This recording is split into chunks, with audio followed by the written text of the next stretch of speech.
TCL 10 Pro Review. Please take 3 seconds to click the subscribe button on our channel for more upcoming videos.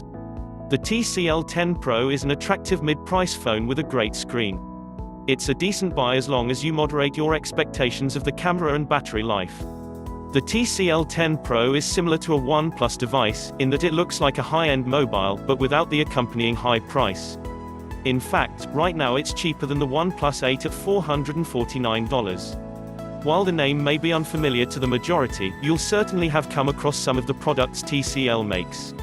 As well as being responsible for production of BlackBerry phones of the past few years, TCL also makes Alcatel phones under license.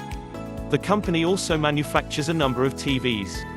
Hence, TCL is no tech newbie, it's a Chinese giant. However, this is the first time we've seen a TCL phone marketed as such and sold along Western shores. The good news is that, for the $449 price, this phone looks and feels fantastic. General performance is excellent, the core hardware hasn't seen any major cut corners, a headphone jack is included, and the screen is great. However, the TCL 10 Pro doesn't offer 5G, the gorgeous matte glass rear of the device is too easy to damage, the interface requires some tweaking to get it just right, and camera processing could do with a lighter touch. In addition, the TCL 10 Pro faces strong competition from the Xiaomi Realm 6, which is cheaper. Today, you won't find many phones at $449 that feel as expensive as the TCL 10 Pro. This is especially true now that models such as the Motorola Moto G8 Plus come sporting plastic rears. The TCL 10 Pro features genuine glass front and back panels, with aluminium sitting between. The glass used here is Gorilla Glass 5, and both back and front have a true curvature that's far beyond the 2.5D glass you usually see at the price. The latter is usually little more than flat glass with rounded off edges. The result is a device that looks and feels fantastic, particularly given the price is now considered somewhere in the lower regions of mid-range. I'm particularly enamored by the TCL 10 Pro's rear finish. The back is matte, interrupted only by the strip that holds the cameras, and sports a subtle gradient. Silver at the bottom becomes black at the top. TCL decision to arrange the cameras in a line, creating symmetry with 2 separate LED flashes, is also a nice touch. It was only following 2 weeks with the device that I discovered an issue with the TCL 10 Pro design. The rear finish is too easy to scratch, and the phone doesn't come with a case or a screen protector. In addition, the almost flat rear means the cameras sit on the same pane of glass as the rest of the rear, and this too is concerning. However, those 2 LED flashes aren't just for show. Their plastic caps sit a fraction above the glass, which means when resting on its rear, the phone is actually sitting on these caps. Potential crisis averted. All of the TCL 10 Pro's side buttons are metal, there's no sense this is a cheap, Chinese phone, which can be the case with devices from smaller brands such as Doogee and Kubart. The TCL 10 Pro comes with a few rare extras, too. A 3.5mm headphone jack sits along its top, alongside an IR blaster. Used in conjunction with the IR remote app, it allows the phone to replace remotes for your TV, home cinema receiver, anything that uses an IR signal. I'm pleased to report that it works well, with the app having lots of presets for popular UK and US brands. The TCL 10 Pro also has an in-screen fingerprint scanner. In use it proved patchy until the day before this review was first published, when TCL fixed issues via a software update. Now I'd consider it one of the very best finger scanners I've seen in a mid-range phone. Quick and fairly reliable, there are no complaints here. So what's missing? The TCL 10 Pro is lacking any official water resistance, and the phone speaker inclusion is only mono. In addition, one of the TCL 10 Pro's side buttons is rather annoying. On the right you'll find standard power and volume buttons, a Google Assistant button sits on the left side.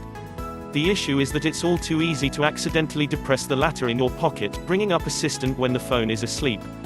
And to prove my point, I've done this approximately 864 times to date. Thankfully, there is an option in settings that allows Assistant to be evoked only via a long press. I recommend using it. The TCL 10 Pro's 2340 by 1080 pixel OLED screen is a highlight. While it may not be quite up to the standards of the Samsung Galaxy S20 Ultra's display, it has all of the same basic hallmarks. Contrast is predictably superb, motion handling is excellent, colors are vibrant and top brightness is sufficient for decent clarity on sunny days. There are subtler signs of the TCL 10 Pro's display quality, too. Curved OLED displays can leave a phone with edges that look dimmer than the rest, but the effect is minimal here. There's also very minor shift in color tone when viewed from an angle. Less advanced OLED screens can take on a blue tint when they're not viewed dead-on. None of the certification essentials are missed, either. The TCL 10 Pro can already stream HDR and HD Netflix. You'd assume this is a given, but it isn't, and HDR YouTube videos. TCL puts its own spin on screen optimization, too, Next Vision. This is really just a fancy name for the part of the settings menu that lets you customize the display, but it does include some neat features. There are color character presets, choose your vividness level, and SDR to HDR converter filter and reading mode. With the latter you choose for apps to run in a warm, low saturation mode, which, I suppose, is meant to be easier on your eyes. One recommendation I do have is using the TCL 10 Pro's gentle color mode. This phone doesn't behave differently in the gallery, so if your color profile is an extra saturated one, then your photos will look that way too. As such, a photo viewed on your Instagram account will appear more vivid on your phone screen compared to how it's seen on someone else's device. That's a no-no. Handsets from Samsung, for example, offer smarter screen calibration that ensures your photos appear true to reality no matter the color mode used. Screen-wise, this is the only part of the TCL 10 Pro's setup that I've found disappointing. The phone's maximum brightness of 600 nits is nowhere near the Samsung Galaxy S20 Ultra's 1300 odd. Resolution is much lower, too. Nevertheless, the screen is sharp and bright enough to be usable on super light days, lowering the real-world impact of these differences. The TCL 10 Pro runs Android 10 with a software layer on top called, imaginatively, TCL UI. Initial reactions can be summed up as, "Oh my, this is trash." However, I quickly learned that in only a few taps of the screen I was able to undo the weird default setup of this interface. First to be changed was the app menu layout. It comes arranged by category as standard, which is completely impractical.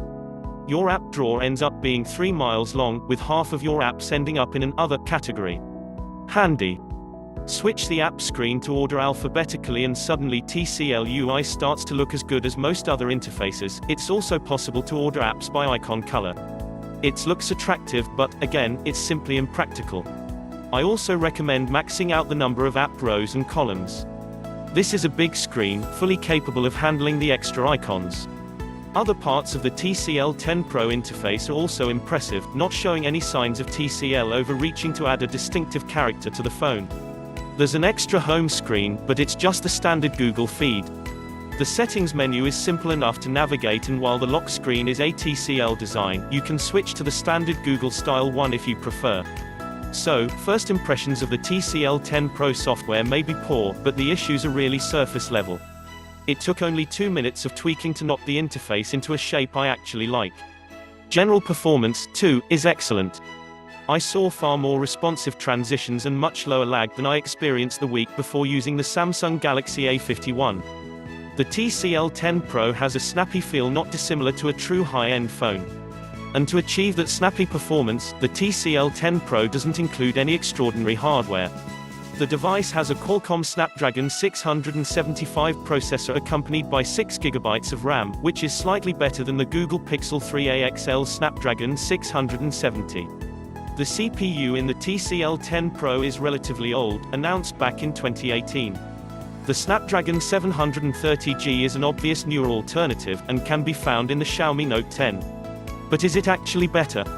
The TCL 10 Pro scores 1573 in Geekbench 5, compared to the Xiaomi Mi Note 10's 1714. Those willing to spend a little more might also want to consider the Pocophone F2. It comes with a Snapdragon 865, plus a far more powerful processor than either the TCL 10 Pros or Xiaomi Mi Note 10s.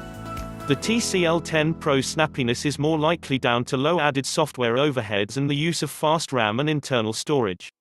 We get LPDDR4X RAM here, which is the same type used in top-end phones.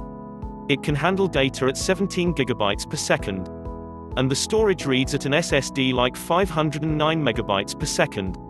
The TCL 10 Pro has 4 cameras arranged in a smart-looking line along its rear.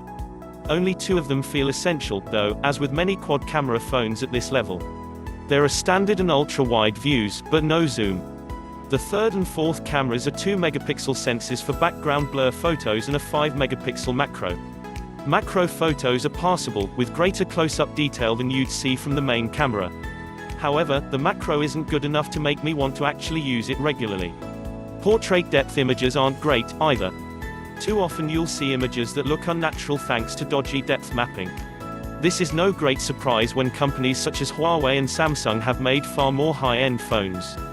The TCL 10 Pro has a 4,500 mAh battery, a capacity that seems chosen to balance stamina with the phone's thickness. I find the 5,260 mAh of a model such as the Xiaomi Note 10 more reassuring, but that phone is significantly thicker. This phone's stamina is passable, but little more. I find it claws its way to the end of the day, but often with under 10% charge remaining. This isn't a handset on which you should rely on a long night out, or when GPS navigating through an unknown city all day long. Unless you bring an external battery, anyway. The TCL 10 Pro battery seems to underperform for its size, so I tried it out against the Google Pixel 3a XL and Xiaomi Mi Note 10 using Geekbench 4's battery test. It came out with 5,182 points, fewer than the Pixel's 5,344, even though that phone has a smaller 3,700 mAh battery. And the Xiaomi Mi Note 10? Unsurprisingly, it's far ahead with 8,513 points. These scores are abstractions, but provide a relative idea of the phone's real battery life. The TCL 10 Pro should be at least a little better considering its 4,500 mAh capacity. The phone does come with an 18-watt fast charger. It isn't the most powerful around but still able to offer good speeds. From flat, a 30-minute top-up will get you to 43%. An hour so this figure reach 80%. No issues here, it's fast enough for a mid-price phone. There's no wireless charging, but the TCL 10 Pro does support OTG charging. This lets you use the phone's battery to charge other devices. It's handy if you need to give your wireless headphones a quick boost. Thanks for watching, please subscribe for more upcoming videos.